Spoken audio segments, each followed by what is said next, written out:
Hey, what is up everyone?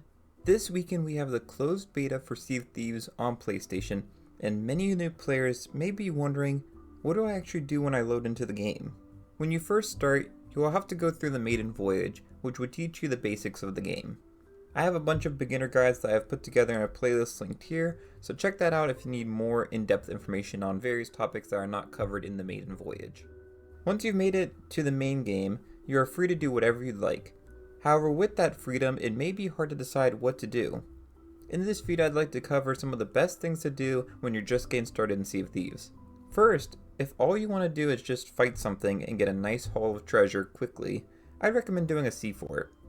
Sea forts are one of my favorite things to do in the game and are located relatively close to each outpost, making them great for quickly sailing to and from. Here you will encounter some spooky phantoms and battle waves of them before fighting a phantom captain who, on defeating it, will drop a key to the treasure vault. Once defeated, you can relax and enjoy the fort free of enemies, or head to the bottom floor to take all the treasure inside. These enemies are relatively easy to fight and are a great way to learn the basics of fighting in a low-risk setting. However, what if you're not ready to fight and you just want a simple adventure for some treasure? If you go to the quest table on your ship, you can choose a voyage. Leveling up in each of the trading companies will unlock different types of voyages and the ability to dive to a voyage. These voyages can be fun, however I would be lying if I said I preferred the lower level voyages compared to the higher level ones.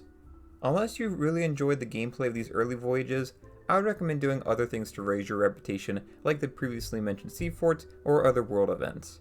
Soon I'll be releasing a video ranking every voyage in the game, so stay tuned for that. Moving on, I just mentioned world events. If you're looking for a challenge, then world events will be great for you. These are naturally occurring in the high seas mode, and eventually after you're leveling up in a trading company, you can actually go to these events on demand. World events are usually represented by something in the sky like a skull cloud. For new players wanting a challenge, I would recommend trying a skull fort.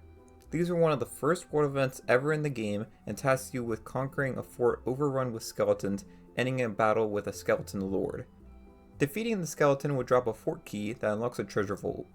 This vault contains more treasure than the previously mentioned sea forts, but also takes longer to complete. If you instead are looking to explore cool locations in the game, I would recommend visiting a siren shrine. Hidden underwater in locations across the map, these shrines each offer a highly immersive environment filled with puzzles and treasure to acquire. You can find these locations on your ship's map and recognize them by the beacon of light above the water at each location. While these siren shrines are a great experience and very fun to explore, what if you want something a little bit more cinematic with a rich storyline? For that we have Tall Tales. These are story missions that will take you to various places within the Sea of Thieves world. There are 4 separate story arcs, with 2 of these being crossover stories with Pirates of the Caribbean and Monkey Island. For new players, I would recommend a Pirate's Life story arc to start off. You can begin this story at any outpost by visiting the Castaways camp.